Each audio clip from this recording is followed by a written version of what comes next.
Salve rapaziada, seja bem-vindo a mais um vídeo aqui no canal do Fabão. Dessa vez a gente vai fazer o resumão desse card do UFC Selkic contra Gun-Ho, que acabou de finalizar, tô gravando agora aqui, 11h48.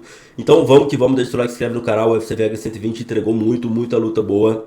Foi um card que a gente conseguiu pegar alguns bons resultados, apesar que foi um nível de dificuldade até um pouco maior, muito cara vindo de derrota.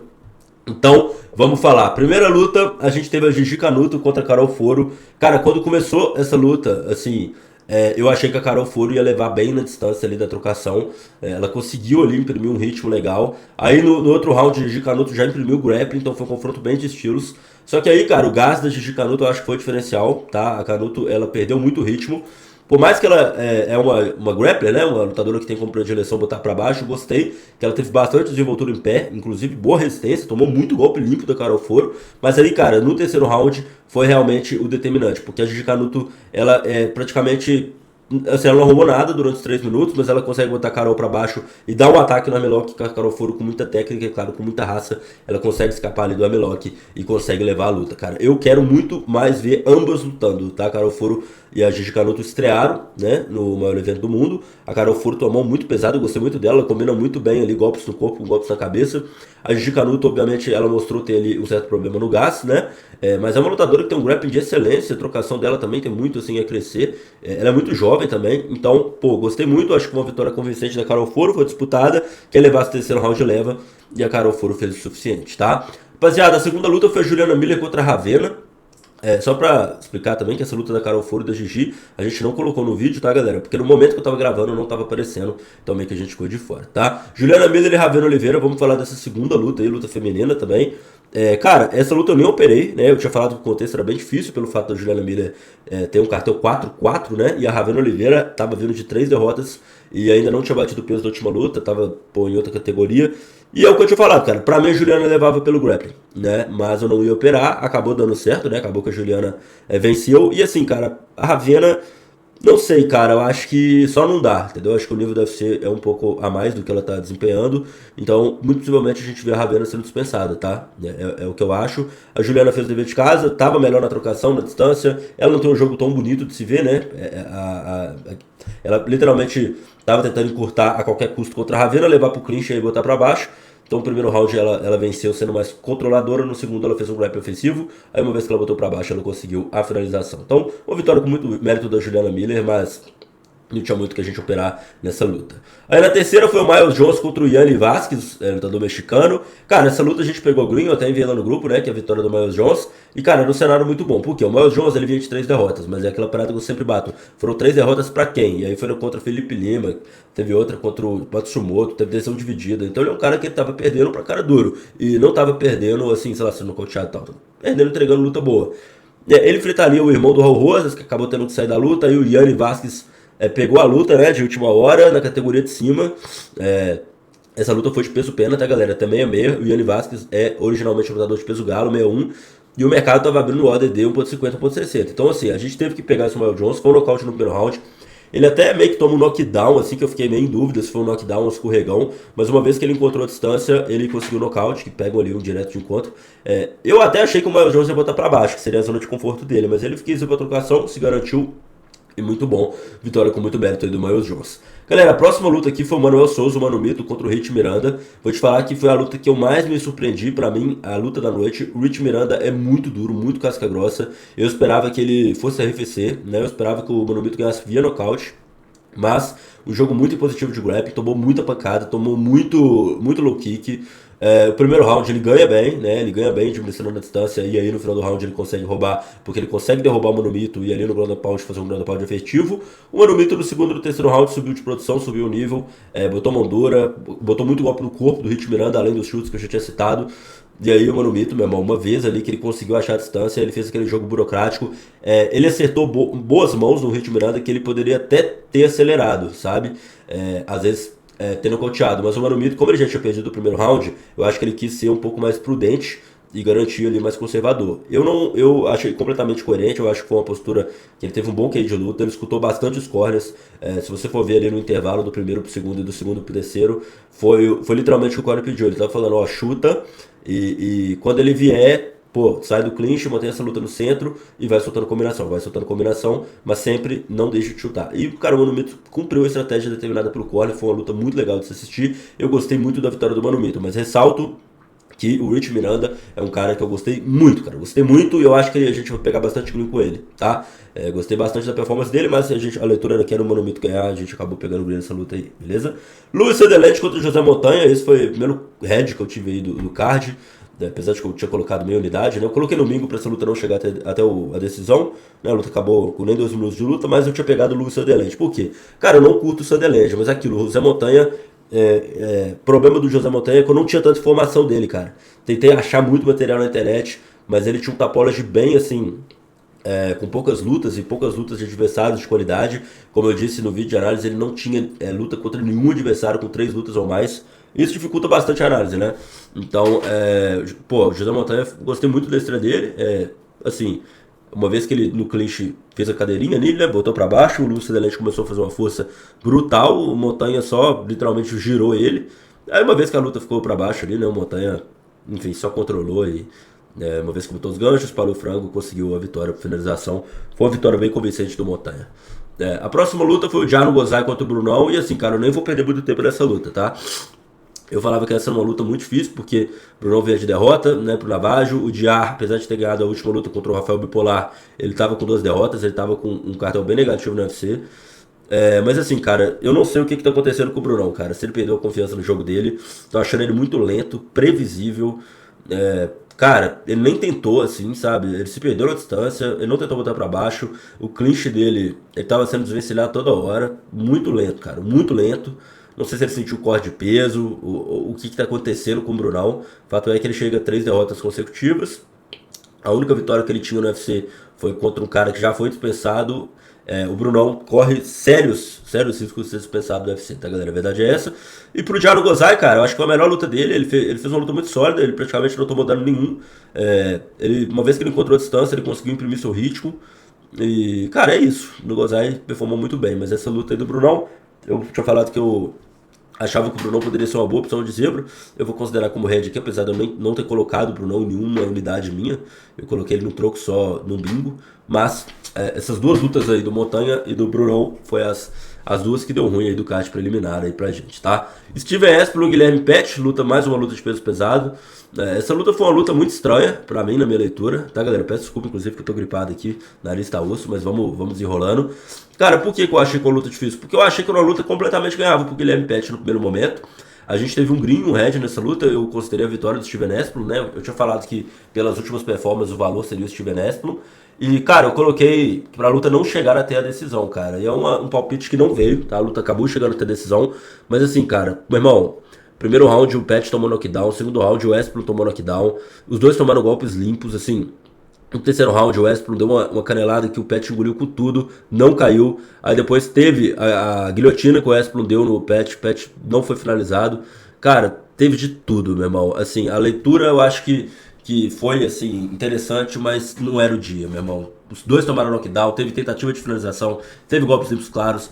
Assim, não tinha jeito melhor pra luta não chegar até a decisão. Que era muito propício pra um ou outro cair, acabou não caindo. Os dois entregaram tudo. Mas, cara, por que eu citei que eu achava que o Pet poderia ganhar essa luta? Porque, cara, os momentos que o Pet estava melhor na luta, ignorando o primeiro round, tá? O primeiro round eu considero que o Pet se perdeu ali e o Westbrook foi melhor mesmo. Mas no segundo e no terceiro, o Pet, em vários momentos, ele estava melhor na luta. Mas aí, por exemplo, ele dava um golpe ou acertava um chute e ele parava ou tentava clinchar. Tipo assim, cara, se você tá melhor na distância, se você tá melhor mantendo a luta ali no meio do octógono, pra que você vai encurtar, cara? E outro, o Guilherme Pet é um cara ele é striker, né? Ele é nocauteador. Pra que você vai querer inventar de trocar clinch, cara? Aí o Westbrook, que é, mais maçudo, mais rodado, conseguiu cozinhar a luta ali, aí dava o tempo pro Westbrook se recuperar, que tinha sofrido dano, e aí voltava a luta e o Westbrook começou a ficar cozinhando o Guilherme Pet, cara. A verdade é essa, tanto que no terceiro round o Westbrook quase finaliza e quase nocauteia, né? Teve 2 oportunidades ali, uma na guilhotina e outra na canelada ali, que o Pet engoliu assim a seco. Então foi uma luta que eu não entendi muito o Guilherme Pet, ele não escutou os corners estavam falando exatamente o contrário, sai da grade, não clincha, mantém a distância. O Carlão Barreto na transmissão, quem assistiu, falou isso. Falou, cara, o Pet é muito bom, ele é alto, fisicamente, bate forte. mas ele só dá um golpe só. Então, por exemplo, ele soltava um chute, ele soltava um jab, ele soltava um direto, em vez de fazer golpe combinado, por exemplo, jab direto cruzado, jab direto, jab. Entendeu? Tipo assim, ele dava one punch, era um soco só, em vez de fazer uma combinação, porque às vezes, beleza, cara, às vezes o primeiro vai de finta, mas o segundo ou o terceiro vai pegar. E foi o que o Westbrook fez, então a leitura que a gente fica o Westbrook fez o que o Guilherme Pett deveria fazer. Aí eu não sei, cara, tipo assim, o que tá rolando com o Pet. Fato é que, pra mim, era uma luta que dava pra ele ter ganho, cara. De verdade, ele não estou os corners. Foi o que foi. Mas a gente pega Green, a vitória do Westbrook, e a gente toma head, infelizmente, cara, na luta não chegar até a decisão. Ela, infelizmente, acabou chegando, mesmo com os dois saírem extremamente machucados aí dessa luta. E aí a gente começa o card principal, lembrando, tá, rapaziada? Se você chegou até aqui, deixa o seu like, se inscreve no canal, me segue no Instagram, @ofabonchipster. Melhores informações aí de grupo gratuito e tudo mais, tá tudo na descrição dos comentários, fechou? Tim Miller contra Billy Ray Goff, eu falei que essa luta era o melhor casamento do card. Isso porque era uma luta muito difícil, porque o Billy Ray Goff era o cara pior na trocação e era o cara mais baixo e com menos envergadura. Então tudo indicava que o Tim Miller iria cozinhar essa luta na trocação. E foi o que a gente viu. No primeiro round, o Billy Ray Goff até ensaiou ali umas entradas de queda, conseguiu segurar o Tim Miller no clinch, até trocou ali na distância do Tim Miller, estava se movimentando bastante. Mas esse tipo de jogo são duas coisas. Primeiro, que exige muito gás, preparo físico é muito difícil fazer isso por 15 minutos. E o Tim Miller é um cara que negou todas as quedas, cara. Pô, muito mérito do Tim Miller, que é um cara que tem um jogo de boxe incrível. Não só de boxe, cara, mas chuta bem, ele faz tudo bom, cara. Na trocação ele é impecável, assim. Tanto que ele vence por nocaute, mas eu acho que muito mérito do Tim Miller de ter negado as quedas. Eu acho que, inclusive, esse é o fiel da balança para ele ter sucesso no UFC. Porque na trocação ele já mostrou que é muito bom. Na trocação ele tem material para top 5 e tudo mais, cara. Mas a defesa de queda vai ser algo que ele vai ter que trabalhar aí, possivelmente durante toda essa carreira, entendeu? Então, vitória com muito mérito do Tim Miller, né? Eu tinha até feito a analogia da luta do Axel Sola com o Marreta, né? Falando que era mais ou menos um casamento similar, e não deu outra, essa vitória do Tim Miller veio aí com tranquilidade. Aí, galera, a próxima luta, a Alexia Tanara contra a Amanda Lemos, a gente pegou o green também na Alexia. Cara, não foi o jogo mais bonito de se ver, né? A Alexia veio pra controlar a Amanda. A Amanda não foi quedada, mas mesmo assim ficou completamente controlada ali no clinch. E a Alexia, uma vez que agarrou, conseguiu pôr muita joelhada, muito chute. No segundo round, a Amanda dá um down assim na Alexia, que assustou um pouco. Mas a Alexia é aquela parada que eu tinha falado, Leão Velho contra Leão Novo, né? A Alexia, muita juventude, muita velocidade, muita imposição física.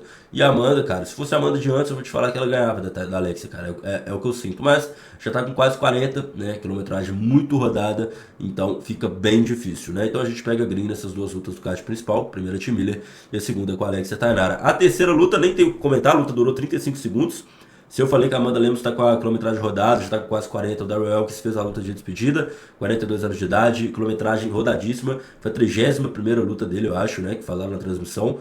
Mas assim, cara, foi apagado, né, 35 segundos, o Del Valle conecta ali o primeiro golpe, aí depois acerta o cruzado esquerdo, o Darrell Elkins é sucumbido. Foi a luta de aposentadoria dele, luta de despedida, enfim, não tem muito o que comentar, né? Uma luta de 35 segundos. A gente Del Valle tratorizou, o Del Valle era o maior favorito do card, né, o ODD 1.12.